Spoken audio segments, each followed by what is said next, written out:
Hello and welcome back. Today we're going to be working on Scherzo by Webster out of Book 3. We've got a bunch of interesting stuff in this one. We've got a whole bunch of fourth position, we've got a whole bunch of second position, we've got a really fun tempo change, and a key change along with it. Yeah, overall it's a good, solid piece. We've also got some false harmonics, which are going to be a whole lot of fun, and just, yeah, lots of fun stuff. So, we're going to be starting at Presto, which this one's about 132, 134 BPM.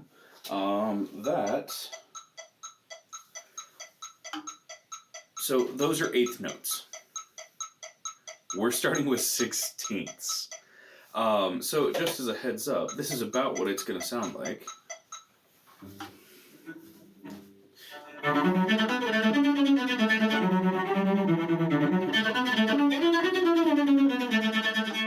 So that's the entire first, phrase.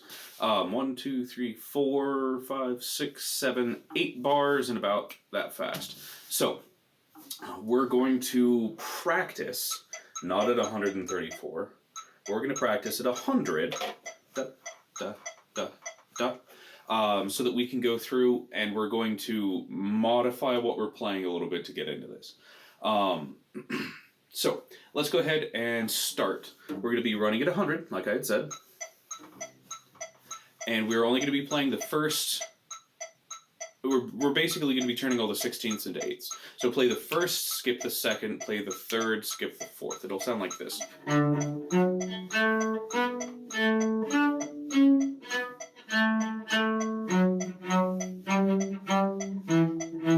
Okay, so we're going to work on the first we're skipping the first, we're skipping the first 4 bars of rest, because obviously there's nothing to play there.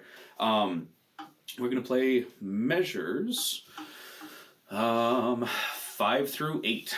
So, keeping that same da, da, da, da, da. So, we're not playing the sixteenths, we're just playing the first, we're playing them as eighths. So, go ahead and join me. Yeah, we'll go ahead and use the bow. I usually practice this kind of thing pizzicato, just because that's how my brain works, and it gives me less to worry about bow hand, up bow, down bow, and I can just focus on what the notes are. But let's go ahead and try it with the bow. So, 1, 2, 3.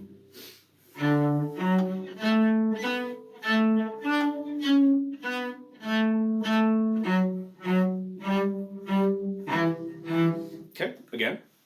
1, 2, 3.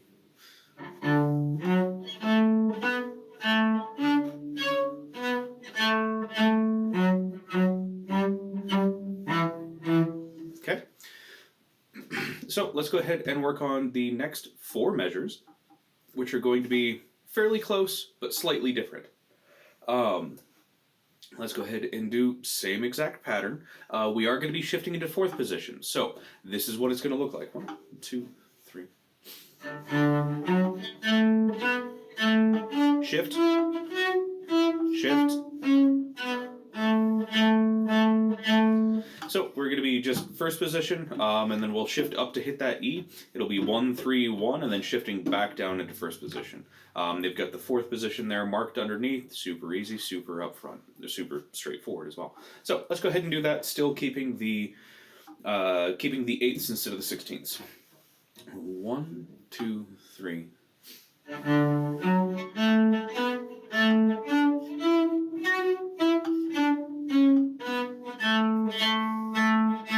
Okay, let's do that one more time. 1, 2, 3.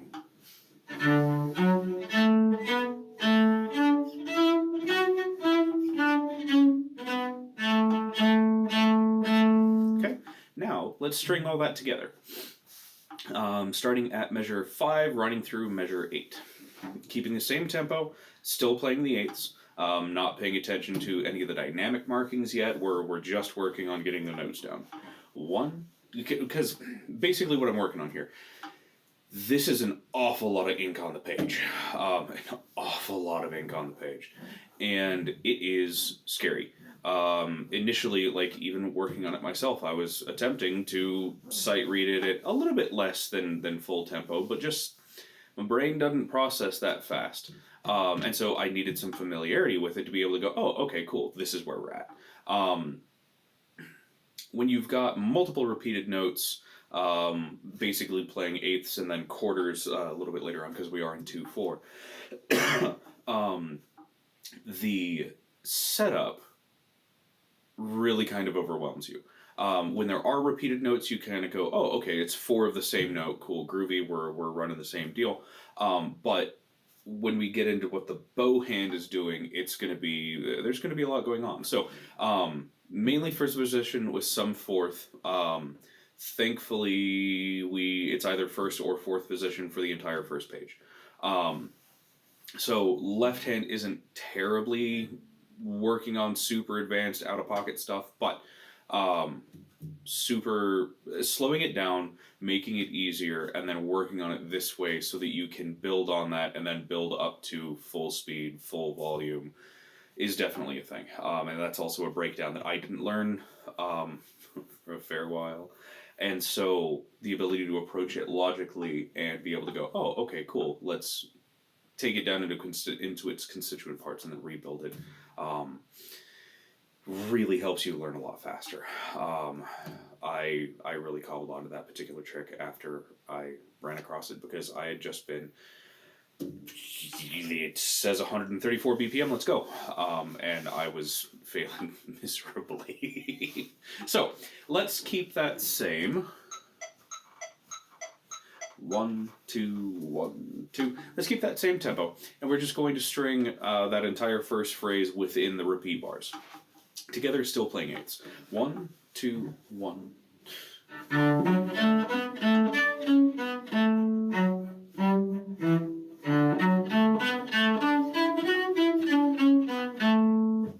Was I taking that at...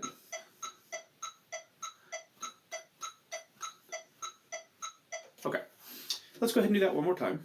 Same tempo. I played those as quarters instead of eighths, so I will play that correctly this time. My apologies. And then we will go from there. 1, 2, 1.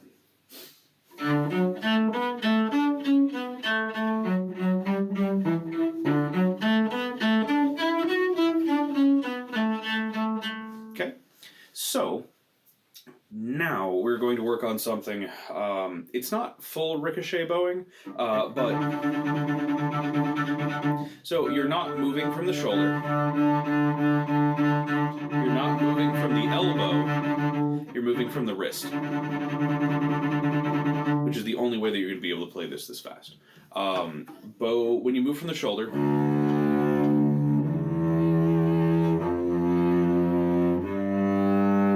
is when you need long connected strokes. When you were playing a bit faster, but you still want things very connected, you can play from the elbow.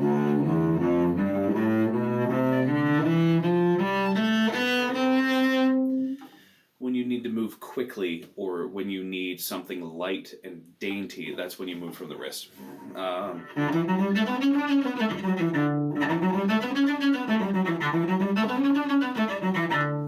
Yes, my elbow was moving, but that's only to access the strings. My shoulder was allowing the elbow to move so that I could get to the strings. Everything else was in this little scrubbing motion like this. So it's, at least for me, what works for me is standard grip, roll it forward a little bit so that the back of my hand is about at between a 30 and a 45 degree angle to the bow. And then it's just these little scrubby motions. At least for me, practicing on the C string.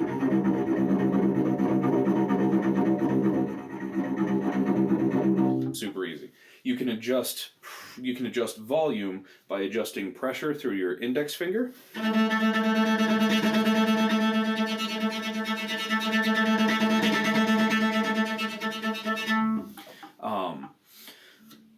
Lots of rosin also helps with this. So let's go ahead.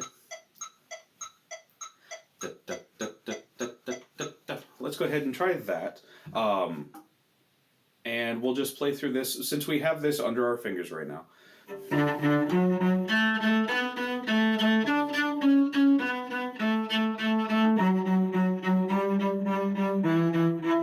That's the tempo we'll take it at. So, 1, 2, 1.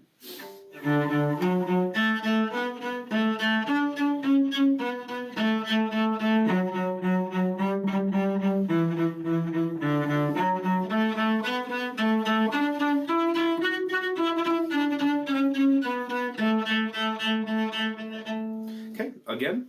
1, 2, 1.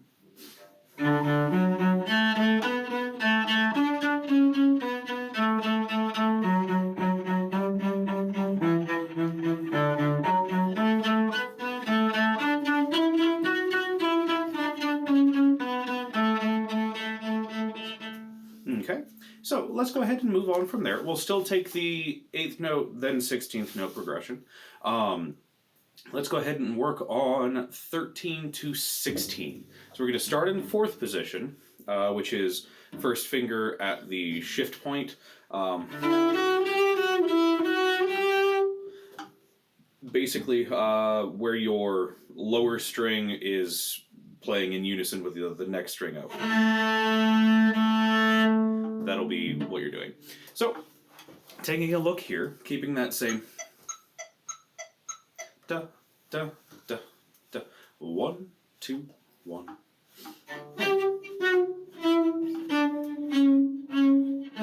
Again.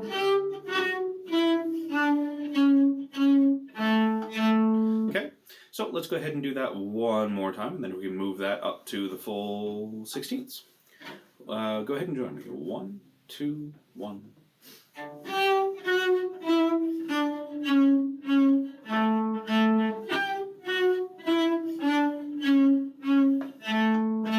Okay.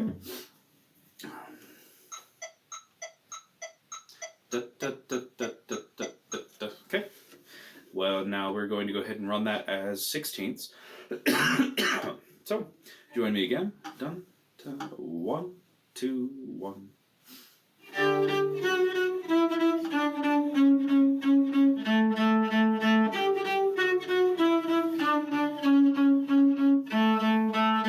So we do have FZ underneath the highest notes in both of those progressions.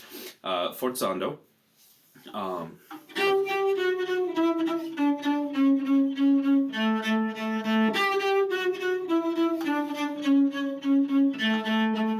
They're kind of like an exclamation point at the end of a sentence, except in this case it's starting it so it is a start instead of a start. So, moving on to 17. Yeah, let's go ahead and do 17 through 20. We've got something different here. We will have something... 17 through 20 will be a nice little change of pace. Keep in mind, we do have a natural on the C, what would be a C sharp in measure 17. So... Da, da, da, da, 1, 2, 1.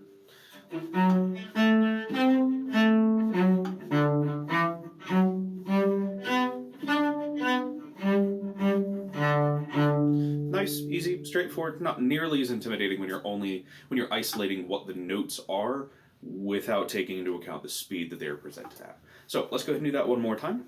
1, 2, 1.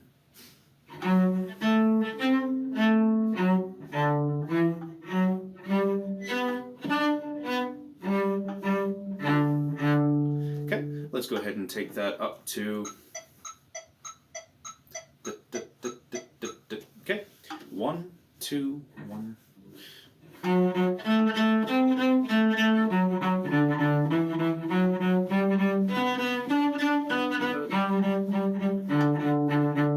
Okay, one more time. 1, 2, 1.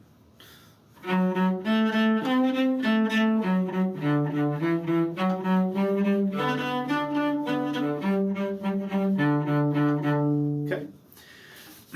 So since we're at about half a page, let's go ahead and wrap all of this together.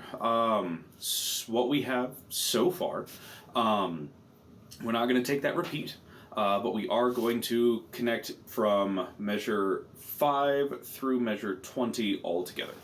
So keeping that same tempo, let's go ahead and play them as sixteenths, but we will take the nice slow as our tempo. So 1, 2, join me.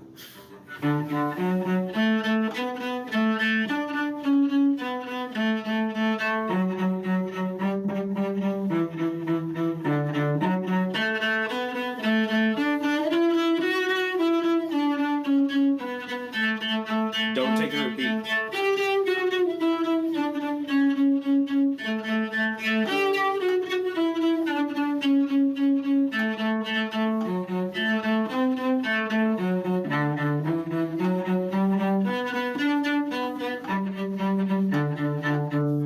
Okay, so we have that chunk together. Let's go ahead and look at 21 through 24. These are going to be slightly different, but keeping a lot of the same themes. So, starting with the 8th notes there, go ahead and join me. 1, 2, 1.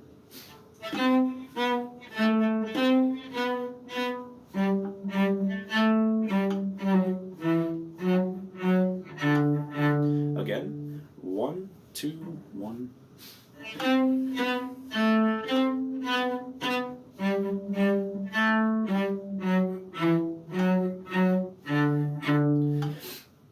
So you see, on the very beginning, we had a lot of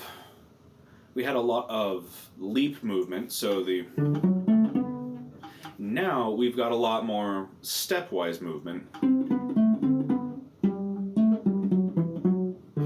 A bit of leaps in there, but you get what I'm saying. So everything is slowly getting tied together. And then we're going to get back into a lot more of the higher stuff here in a second moving forward. But let's go ahead and do 21 through 24 with the full sixteenths, keeping the same tempo.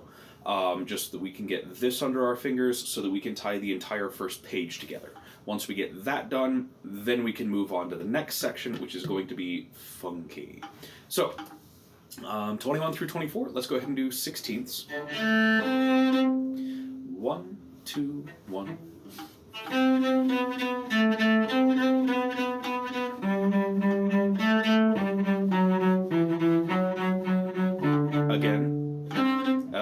Again.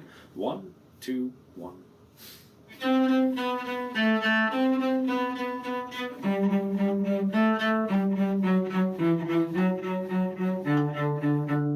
And so as we're kind of going around, you can see that generally when I'm higher, I'm a little bit louder. When I'm a little bit lower, I'm a little bit quieter.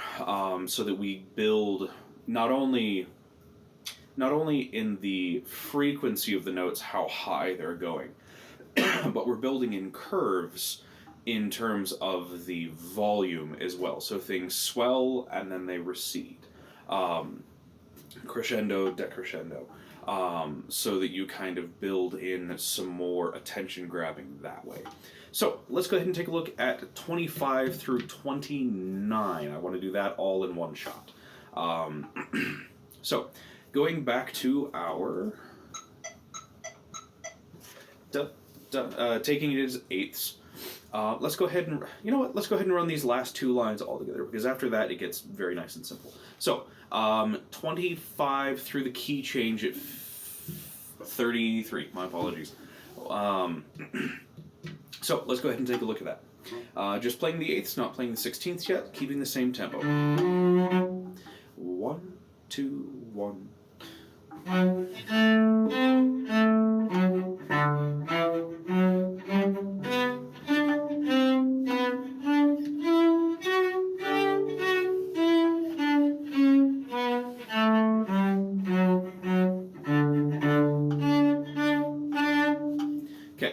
So, immediately looking at this, measure 25 harks back to measure 17, exactly same layout. We have something slightly different in measure 27, which does hark back to in the first 8 bars of music that we play. Measure 28 is a segue into measure 29, which is an exact repeat of measure 13. And so I don't call these out just to make you like frantically stare at the sheet music and go, "What is he talking about?" When you're playing through, when you play something that you've played before, um, especially when you're learning the music, if you've already learned it, if you can recognize it in another section, it really does help you speed up the learning process. Getting something new under your fingers, moving things forward. The flip side is composers love to take different routes. So you've got something, you play something different. Well, then you go back to the something, and then you're going to go back to the something different, but you're going to get there a different way to build interest into the music, to make it more engaging, to make it more gripping. At least when I was initially starting to play, I would have a really bad tendency of playing something, A, getting into something new, B, going back to something, A, and then assuming it was going to go back to something new, B, in the exact same pattern, and I would lose my place because, like, wait, no, these notes are different now. And a really bad habit of just, oh yeah, I know this, and then plunging right along, and I would be playing something wildly different than the quartet or the orchestra was playing, and then kind of realizing, oh hey, I'm out of line. So let's go ahead and take a look at 25 through the key change at 33. We'll go ahead and play it as eighths one more time, but pay attention to how it differs from how they get to the parts that we've already played. So 25, like I said, harks back to 17. 18 is the exact same as 26. However, 27 is something that we haven't seen yet. We have not seen that setup. We've seen something close. We have seen, but this is, which is something different. That leads to, again, something that we haven't seen in the... We haven't seen it run straight up that way in that manner, because we've had... But we haven't had... So measure 28 has a lot in common with measure 10, but it's different. So, take some time, look through those. Obviously, right now is, hey, I'm showing you this information, digest it at your leisure, and then we'll move forward from there. So, 25 to the key change, still keeping the eighths, and then we can move it up to pace. So, 1, 2, 1.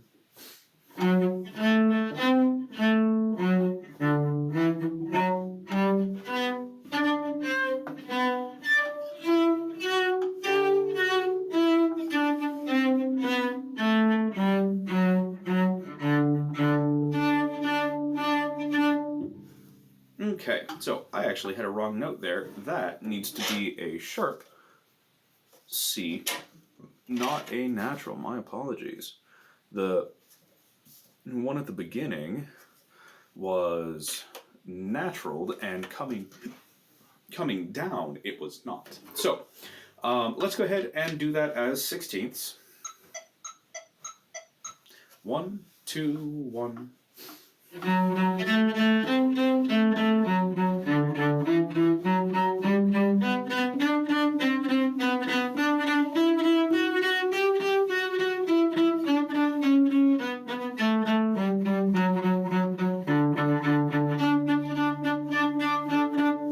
Okay, let's go ahead and do that one more time, and then we'll tie everything together. 25 with the key change. 1, 2, 1.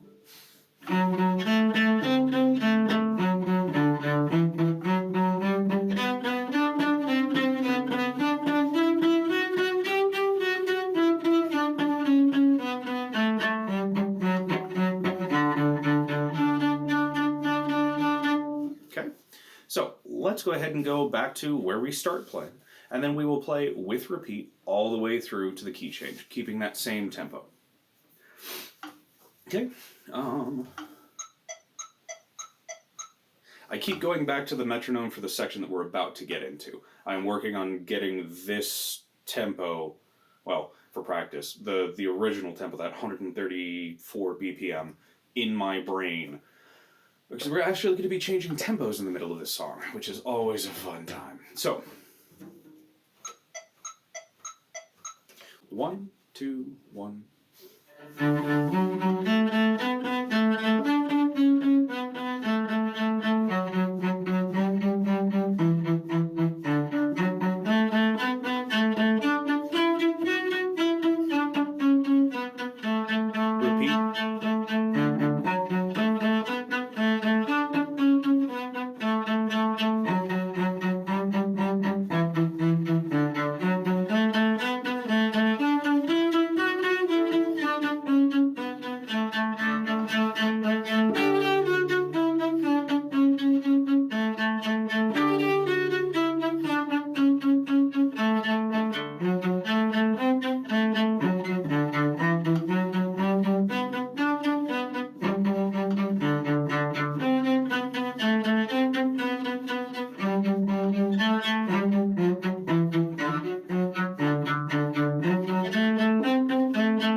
Okay, so the last measure before that, before measure 33, we do have a retard diminuendo. So that means slow it down, become quieter. Now we get into the menomoso section, which is at 80. So we are going to be dropping from 134, which is going to be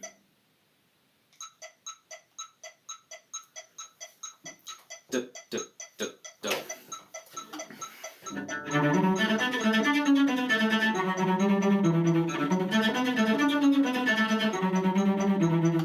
To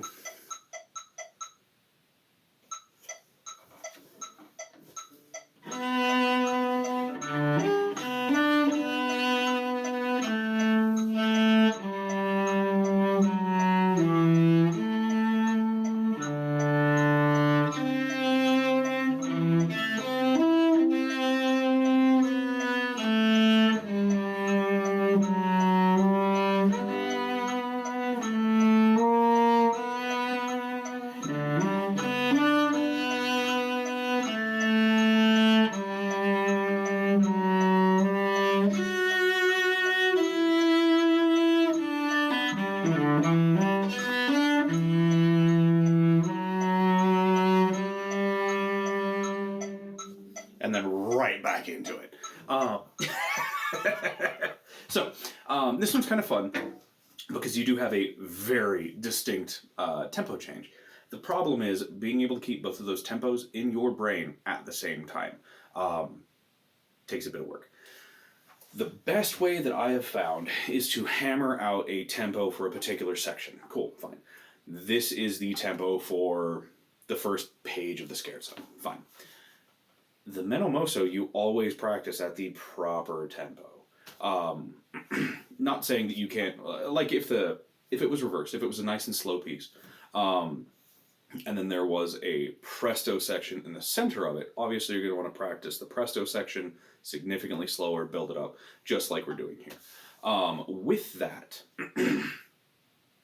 at least for me and with how my brain works, I have found that when I go from one section to another, I can usually slow it down or do whatever tempo change is necessary, especially when it's that drastic, to be able to get where I need to go. So let's go ahead and take a look at measure 33 to measure 49. So 33 to 49, just kind of breaking it roughly in half there. I'm not actually sure if that's where a phrase line is or not off the top of my head, but that's where I was practicing too. So now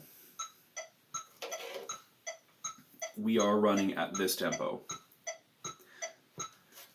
Let's go ahead and slow down, take a second, digest that tempo. Well, I don't think digest is the right word, but we'll run with it. Internalize, there we go, that particular tempo. And then we'll kind of take a look at this. We do have some second position work. We are going to be reaching up for a fourth finger on the D to duplicate the A.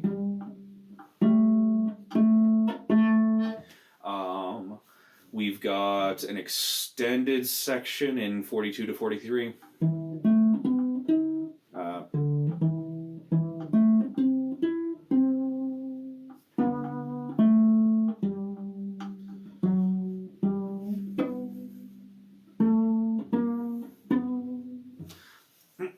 Okay, let's go ahead and take it nice and slow.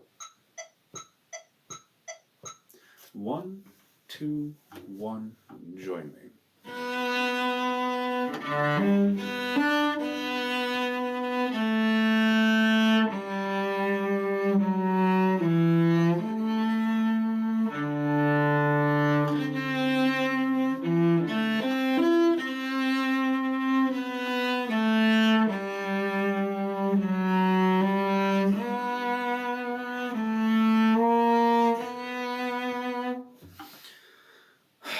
It's really pretty. I like it.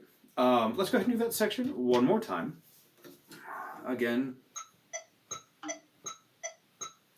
Yeah, let's go ahead and do that through. We're 49. 1, 2, 1.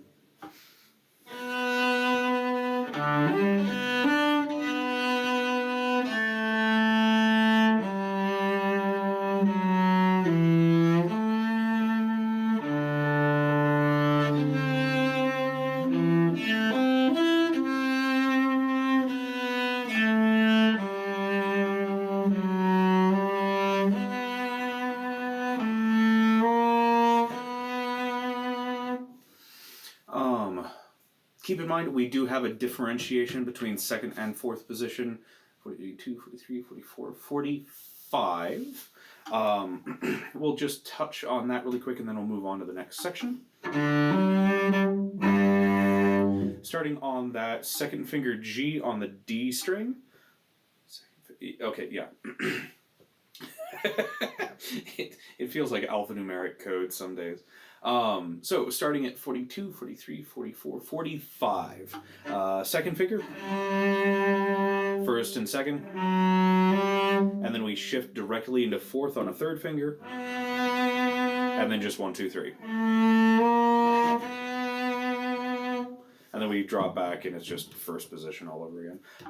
Keep in mind, we do have some alternate fingerings underneath if you prefer to go that way. That'll be a little bit more second and fourth position work. The nice thing is it does allow you to vibrato on notes, which is a huge deal.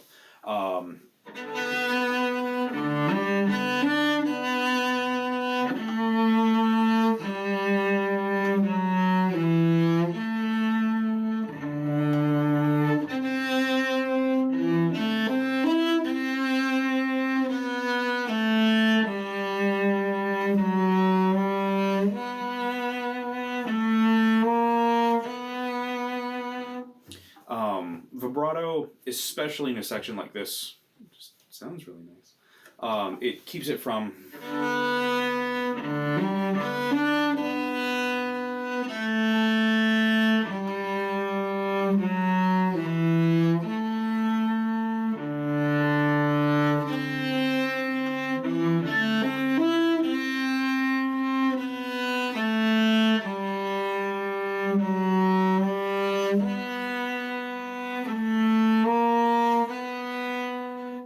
If you run zero vibrato, you have to have a lot more attention and control to volume and dynamics.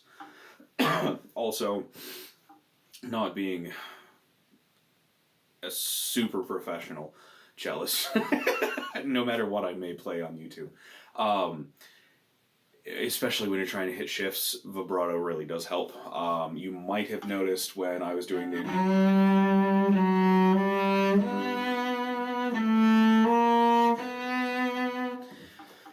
with the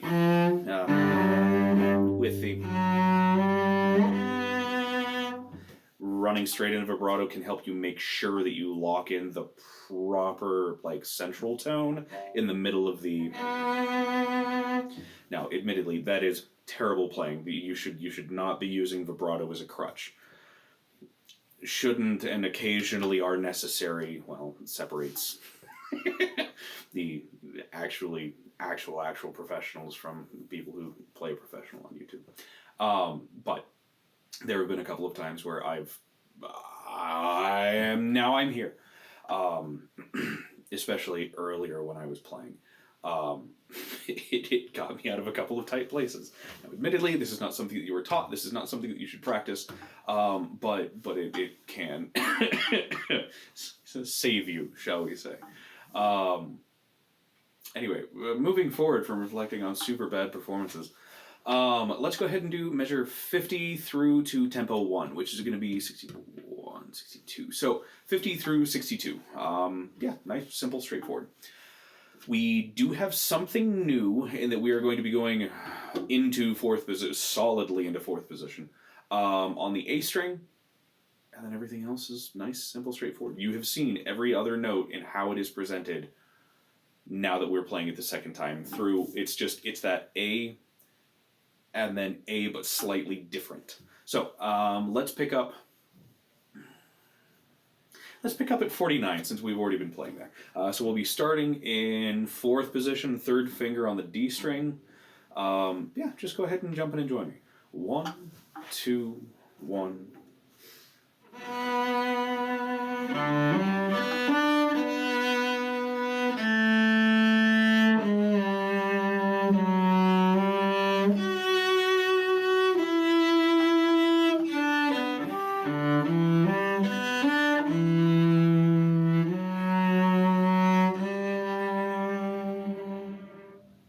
And then we go right back into the just like super speed demon.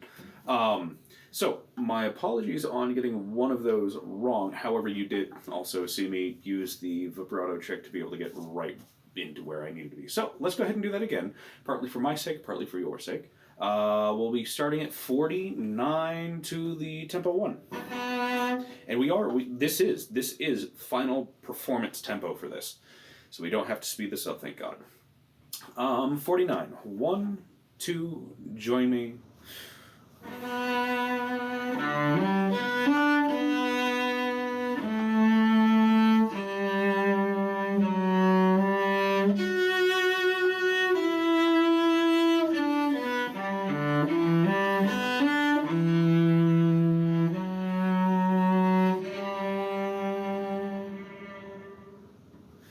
And then we go right back into it.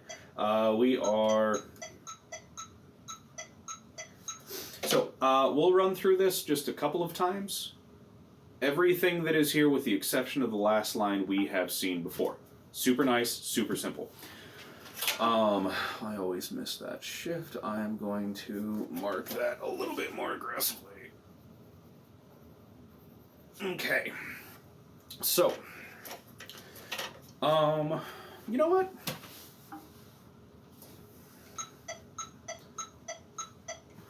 Let's go ahead and do tempo 1, eighth notes, all the way to the end. On the last 2 bars, do your best to interpret what those are, and then we'll stop and we'll talk about it. Those are some new, interesting, fun things. Those are false harmonics. So, let's go ahead and give you a second to look over what we're about to go traipsing through. Again, with the exception of the last line, everything that you are playing we have seen before. Yeah, let's go ahead and take a look at it. 1, 2, eighths. My apologies. 1, 2, eighths.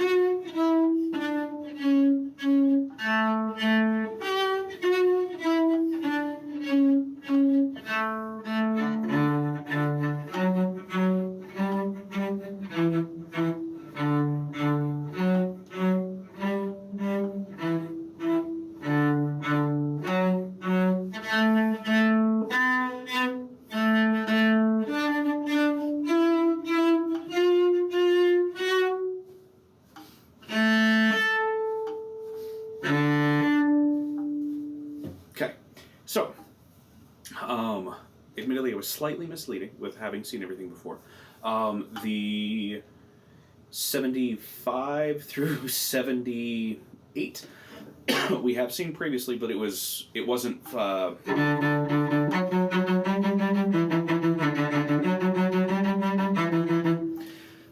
That would have been. Where did I have it? That would have been measure 18, but it was duple and it was over the bar line. So slightly mixed from there, but we have seen all of this before. So let's go ahead. Let's discuss those false harmonics. You will find if you hover.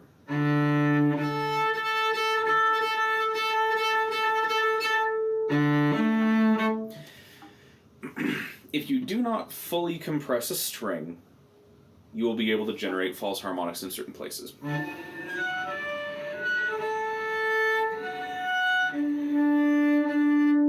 The most notable one is going to be the half point of the string, which if you take your thumb, hook it over the heel of the neck right here, and then just plop your thumb down, or your ring finger down, my apologies, you can find it in here. You can verify the placement by making sure that the harmonic matches the note.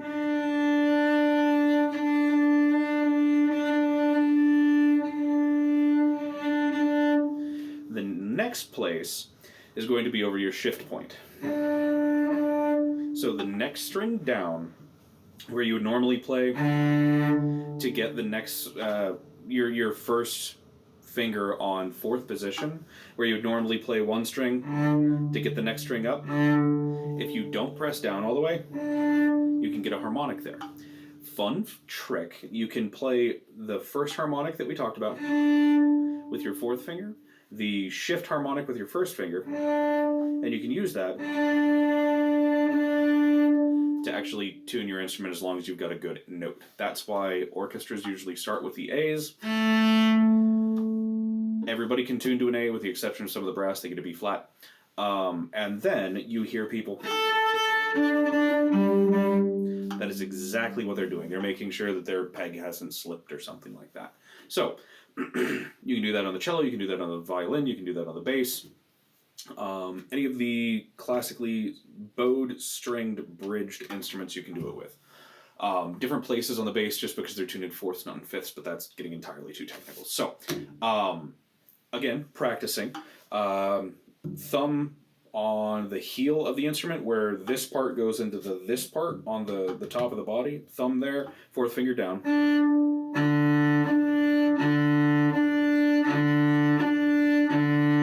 And it works for any string too.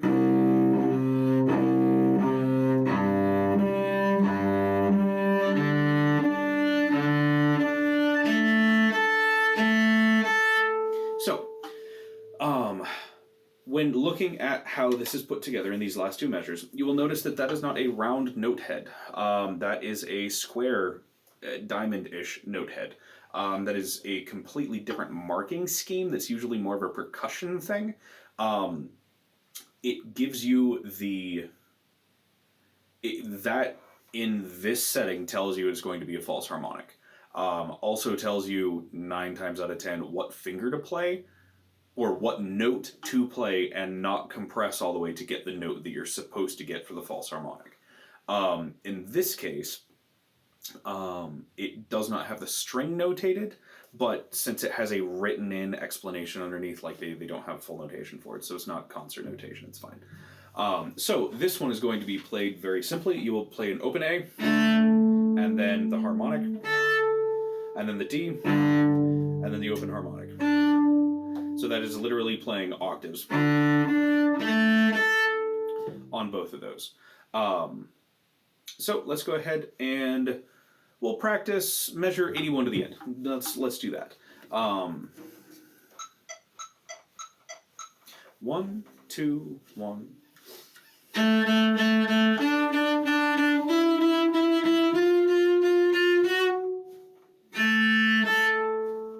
Sorry.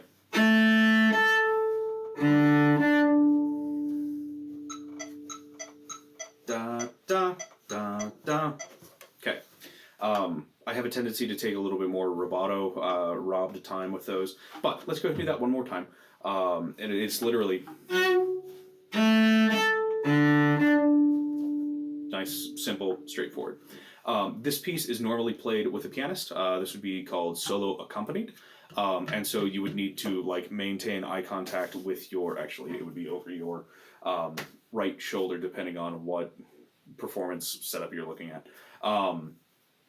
This would be something that you would use as kind of a, it wouldn't be in strict time, but this would be something that you would work with the pianist so that you will reach the conclusion of your piece and both of you will know what's going on. This would be a good time for kind of a retard marking and that kind of a deal, if that's the direction you want to go, or if you want to full steam ahead, you can totally do that too. I tend to, especially at the end of a piece like this where it's so fast, I do tend to take a bit of a retard. So let's go ahead and do 81 to the end.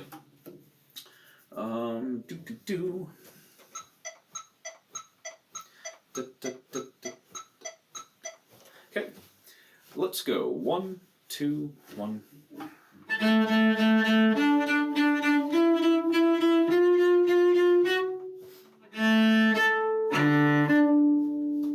Nice, simple, straightforward. One more time. 1, 2, 1.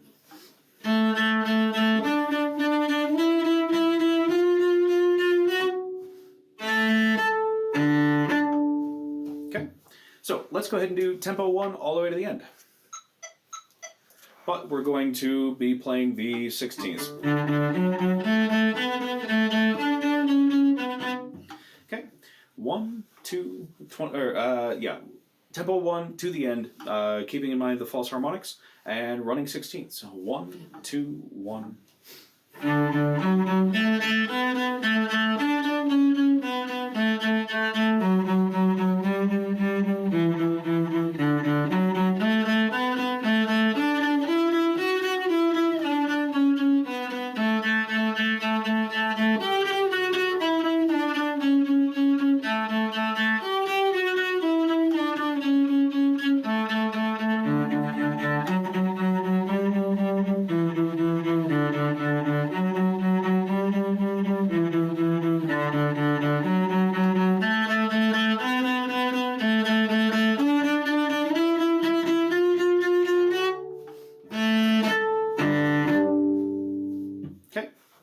Okay, let's go ahead and do tempo 1 to the end, running full 16ths at 100 BPM.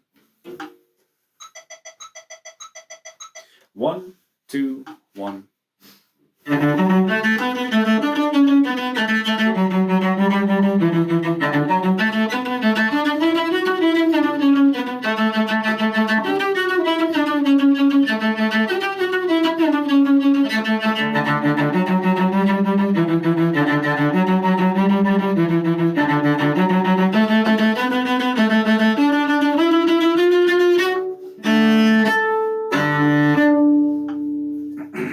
Okay.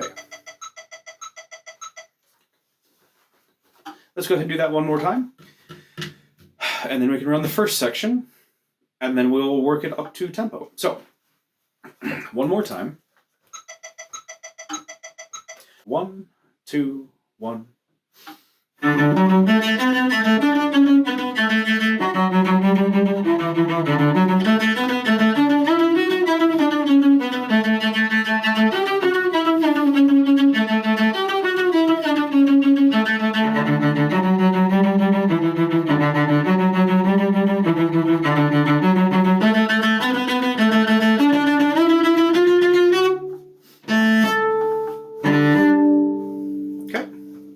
Now, let's go ahead and turn to the first page, or first page, and we will work on the same thing. So we're going to be still working at 100. Let's go ahead and do the first section, just so we can get that together. We will take the repeat, so first section, and then first section again, and then we'll do 13 to the key change, and then tie all that together. So, 1, 2, 1.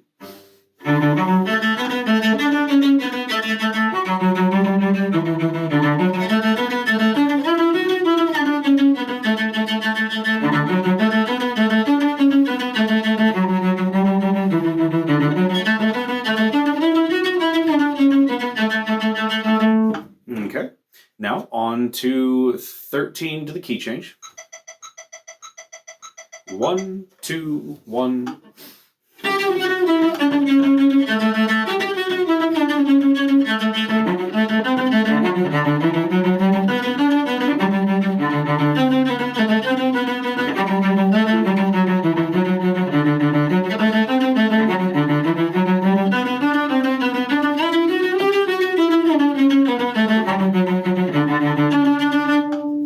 Okay, let's go ahead and tie all of that together. 1, 2, 1, 2. No, I apologize. Okay, so let's go ahead and tie all of that together. All of page 1 with repeats. So measures 5 through 12, 5 through 12, 13 through to the key change. So everything on the first page with repeats. 1, 2, 1.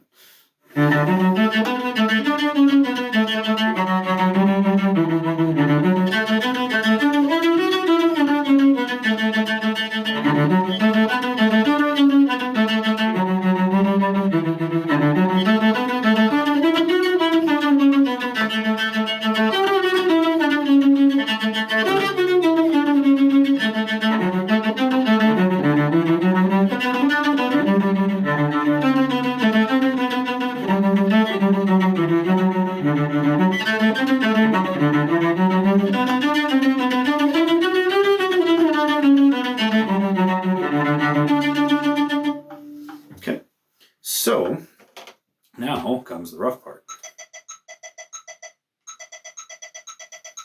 Now we are up to 120. Da, da, da, da. So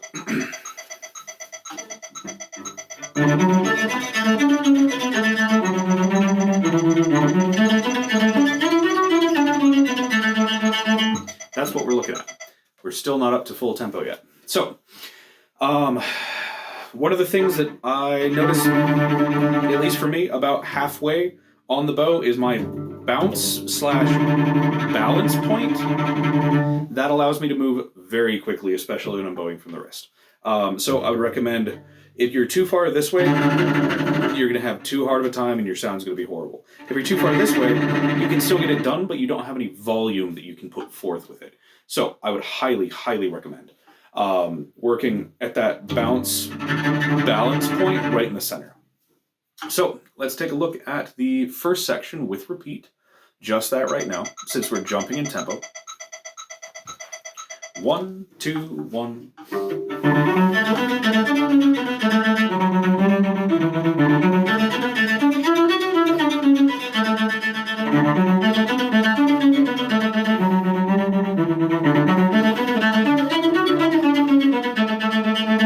Okay. Let's go ahead and do that one more time. Just the first section with repeat. 1, 2, 1.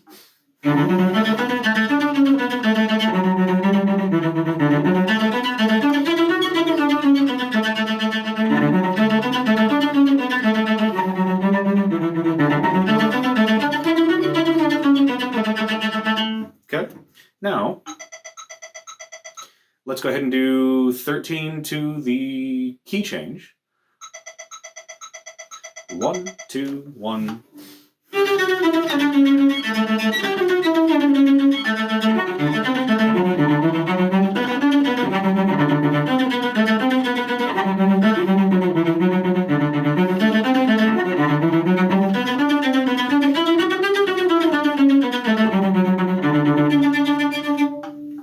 Okay, it sounds ridiculous. So they're just going to get faster. So let's go ahead and tie the entire first page together. 1, 2 repeats.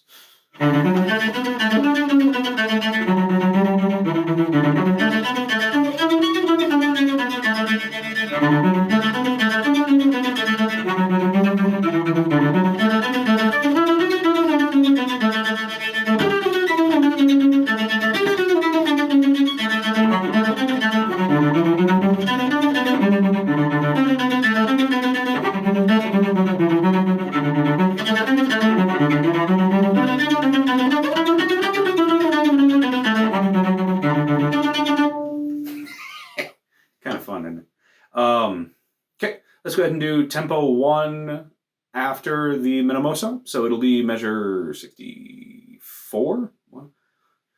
Measure 63 to the end. Still keeping that same tempo.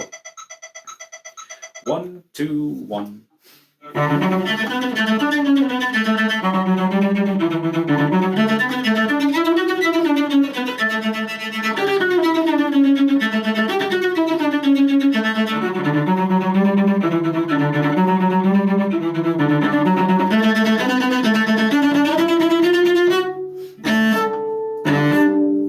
Okay.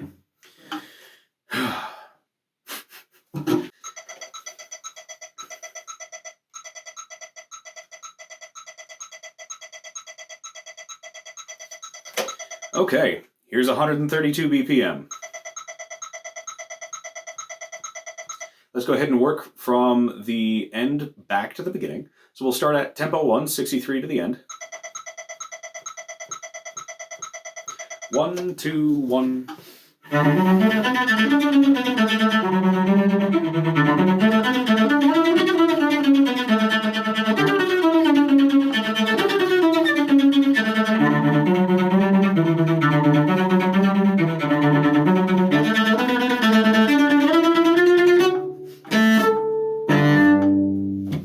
Let's go ahead and do that one more time. I was not happy with my own performance in that. 63. 1, 2, 1.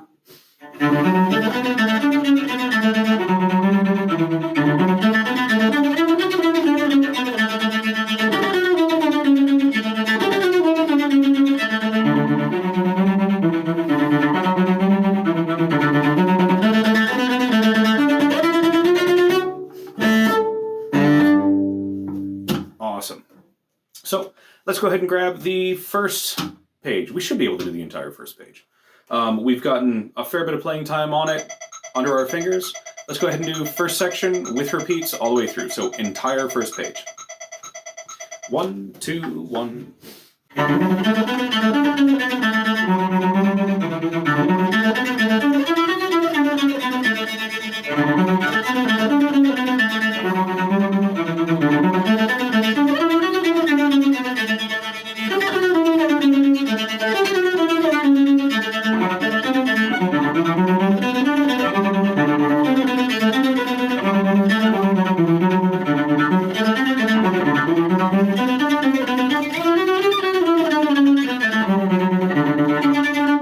Let's go ahead and do that one more time so that we can get that under our fingers at speed.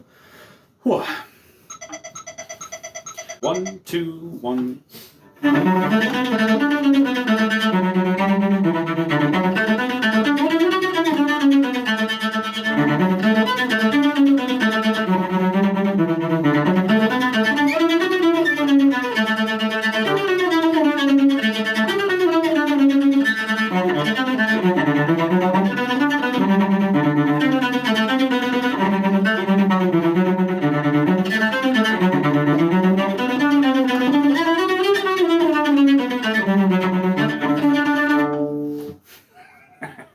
So now we need to go from that speed down to 80.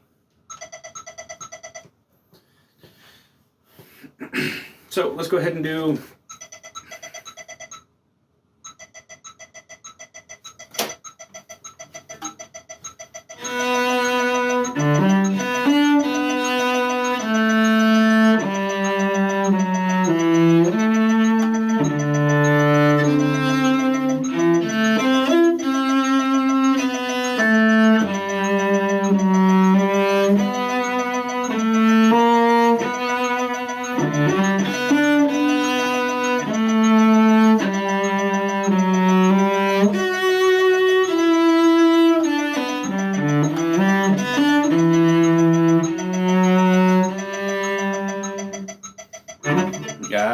yeah, that was actually the right speed.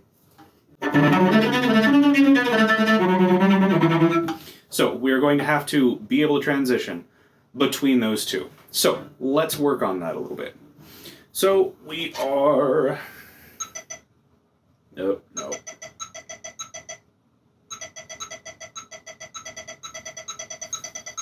So let's go ahead and do 29, through the first line of the Minamoso. 1, 2, 1.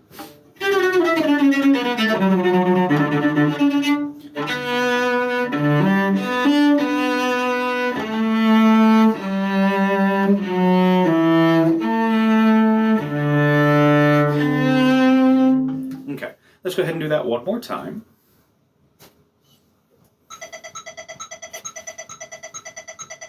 One, two, one.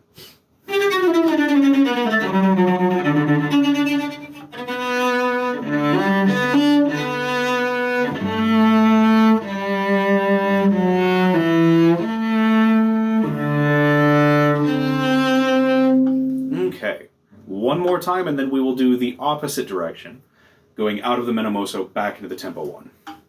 Okay. 1, 2, 1.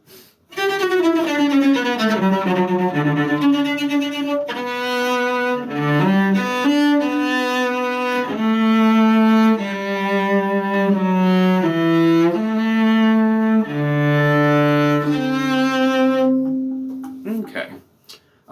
You know what?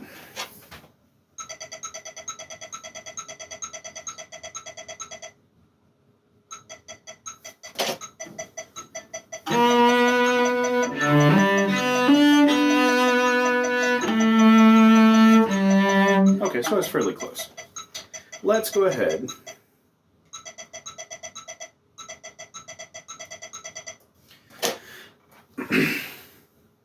Okay, we're going to go play the entire Minamoso at the nice, sedate 80 BPM, and then we will transition back into the tempo 1. So we're going to play the entire second page. At tempo, there aren't repeats, so we don't have to worry about them.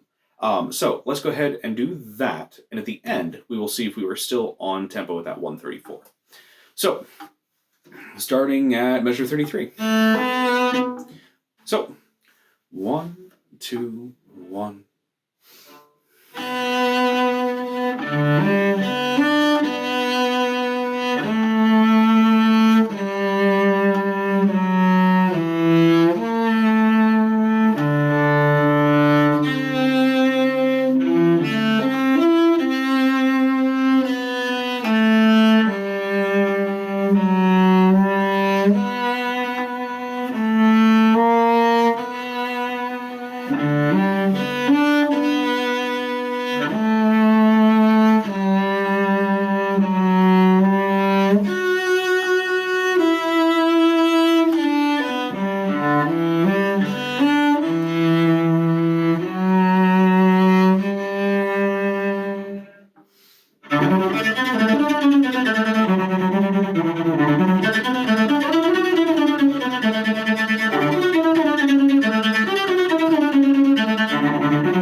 Okay, we have the second page done.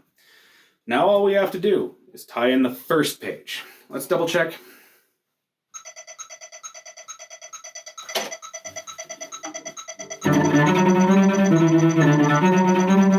Okay, so we were keeping it about the right tempo. Awesome. So let's go ahead and run this from beginning to end. We have done the entirety of the last tempo 1 at tempo. We have done the entirety of the Minamoso at tempo. We've done the entirety of the first page at tempo with repeats. Now we need to string it all together. So, remember your transitions. It will be a very distinct.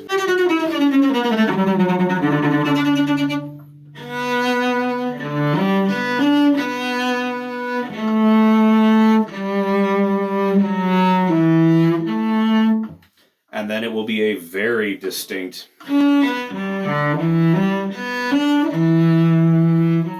So we have done the tempo 1 at tempo, we have done Minamoso at tempo, and we have done the first page at tempo. Now, all that remains is to string them all together. Go ahead and join me. 1, 2, 1.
Thank you very much.